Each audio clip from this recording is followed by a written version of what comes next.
Everyone learns differently. Mari kita sama-sama mendalami dan menghayati satu ayat pendek ini, tetapi memberi makna yang sangat mendalam, iaitu sebagai manusia kita perlulah menghargai setiap perbezaan individu. Kerana perbezaan ini akan membentuk satu komuniti yang berfungsi dengan seimbang. Ini kerana adanya yang miskin dan ada yang kaya, ada yang sakit dan ada juga yang sihat. Begitu juga dengan anak-anak didik kita. Ada yang cepat belajar dan ada yang lambat belajar. Namun, perbezaan ini memberikan satu implikasi yang penting supaya kita akan lebih menghargai setiap individu. Dalam konteks ini, pernyataan yang berbunyi everyone learns differently bertepatan dengan tajuk kajian saya yang berkaitan dengan disleksia. Assalamualaikum dan salam sejahtera. Saya Nur Syahidah binti Makzuki membentangkan kajian saya yang bertajuk Intervensi Kombaca Kemahiran Dikodim Disleksia. Sebelum itu, mari kita fahami apa itu disleksia. Disleksia adalah satu terma yang digunakan untuk mendefinisikan permasalahan neurologi di bahagian otak yang disebabkan oleh kemerosotan dalam fungsi neurologi dan keupayaan kognitif. Disleksia tidak boleh dibati dan tidak ada satu penawar membatinya yang memerlukan kaedah atau strategi untuk mengatasinya. Mereka juga bukan lembab atau malas. Sekiranya diberikan peluang bimbingan betul, mereka juga akan berjaya seperti murid yang lain. Disleksia juga dikenali sebagai masalah pembelajaran spesifik yang mengalami kesukaran mengejar dengan cepat, kebolehan ejaan serta kemahiran dikoding yang lemah menyebabkan sukar untuk memahami bunyi suatu bahasa dan menghubungkan bentuk pada bunyi. Namun, kebanyakan guru tidak mempunyai lantaran pengetahuan atau teknik pengajaran yang tepat dalam menangani murid yang mempunyai masalah ini. Hal ini menyebabkan murid-murid disleksia ini sering terpinggir dan diabaikan. Menurut International Dyslexia Association, hampir 10 hingga 15% penduduk di dunia mengalami masalah disleksia. Begitu juga di Malaysia, di mana 10 hingga 15% daripada murid di sekolah rendah mengalami ujian disleksia. Peran data bagi tahun 2019 melalui data peringkat khas tahun 2020 Kementerian Pendidikan Malaysia telah melaporkan sebanyak 13,302 murid disleksia, iaitu yang pelajaran di sekolah rendah dan menengah yang berada di sekolah pendidikan khas, program pendidikan khas, integrasi dan program pendidikan inklusi di arus perdana. Namun, masih lagi ramai murid-murid di luar yang berisiko disleksia yang belum didaftarkan dan mendapat penilaian di pakar-pakar kesihatan. Seterusnya, penyataan masalah. Berdasarkan kajian daripada Nurul Anis, mendapati penyelidik dan guru-guru di Malaysia cenderung menjalankan kajian dan pengajaran yang menumpukan kepada kemahiran literasi, manakala kajian-kajian yang menumpukan kepada keupayaan kognitif masih lagi terhad. Selain itu, pengajaran secara tradisional oleh guru-guru seperti kaedah ejaan atau membatahkan suku kata menambahkan lagi kesukaran baca murid disleksia.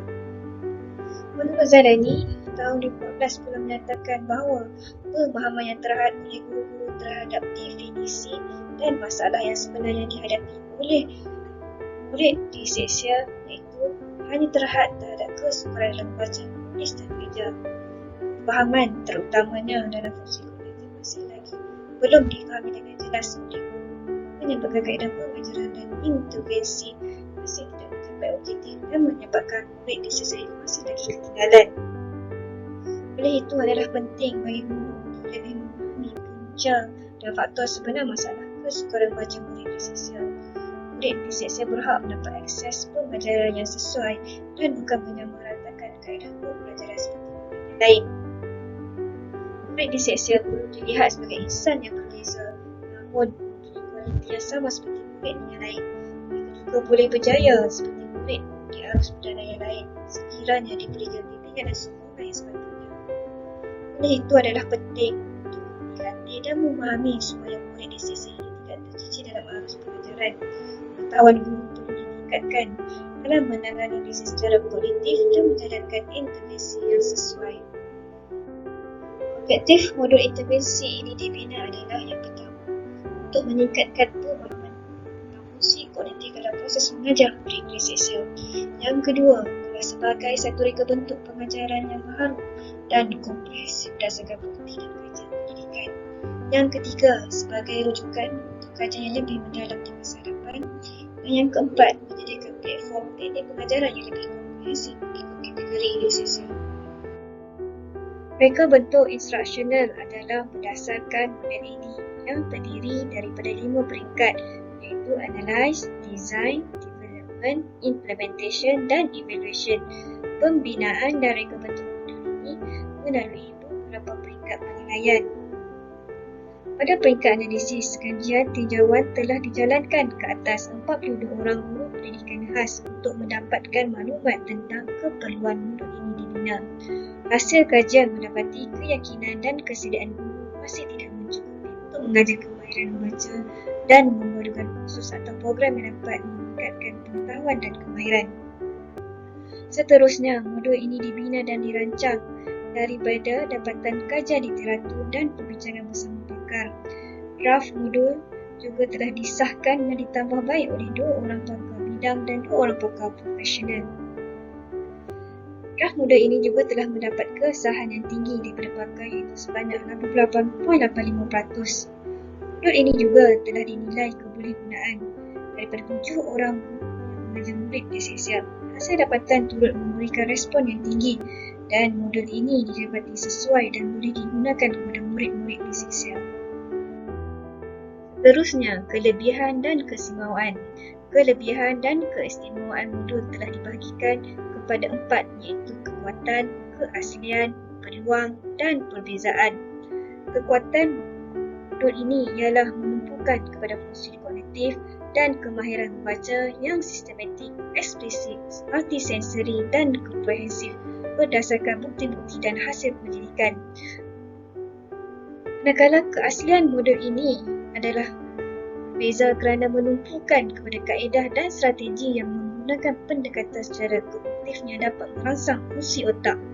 Peluang modul ini bukan sahaja dapat meningkatkan kemahiran baca tetapi memberikan peluang kepada murid untuk mengenal pasti keupayaan dan kekuatan yang dimiliki oleh mereka. Modul ini juga berbeza daripada modul-modul sedia ada yang hanya menumpukan kepada kemahiran literasi. Kekuatan inovasi dan penambahbaikan. Kekuatan inovasi modul ini dirancang dan dibina berdasarkan kajian-kajian literatur, perbincangan dan pengasahan oleh pakar-pakar bidang dan profesional. Modul ini juga merupakan reka bentuk pengajaran yang baharu yang berbeza daripada kaedah yang sedia ada kerana menumpukan kepada fungsi kognitif, iaitu selain meningkatkan kemahiran membaca, keupayaan fungsi otak juga turut meningkat. Modul ini juga mudah melibatkan kos yang rendah namun mempunyai high impact dan mempunyai kualiti yang tinggi serta mudah dilaksanakan oleh guru dan ibu bapa. Walau bagaimanapun, modul ini masih memerlukan kajian lapangan untuk menguji keberkesanannya.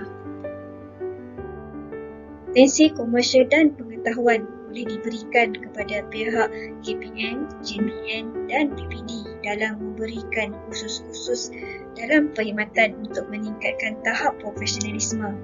Manakala kepada guru-guru, penguasaan ilmu secara berkala dapat dalam mengajar dan memberikan intervensi terhadap kemahiran membaca. Seterusnya, menjalinkan hubungan kerjasama antara pihak swasta dan NGO seperti tadika-tadika swasta, Pusat Research Malaysia dan sebagainya. Akhir sekali, kesimpulan. Pembinaan modul ini lebih menyentuh kepada permasalahan kognitif yang masih belum dikaji secara mendalam. Oleh itu, kajian terhadap fungsi kognitif dalam permasalahan disleksia merupakan satu kajian baharu. Ini kerana kebanyakan kajian yang telah lepas berkisar kepada pendekatan multisensori dan multimedia. Oleh itu, kajian yang lebih mendalam mengenai bidang ini perlu dijalankan. Diharapkan agar modul ini dapat memberikan pendekatan baharu terhadap pelaksanaan program intervensi sekolah berdasarkan kajian pendidikan terkini dan mencetus perspektif baharu dalam bidang pendidikan, terutamanya dalam pendidikan khas di Malaysia.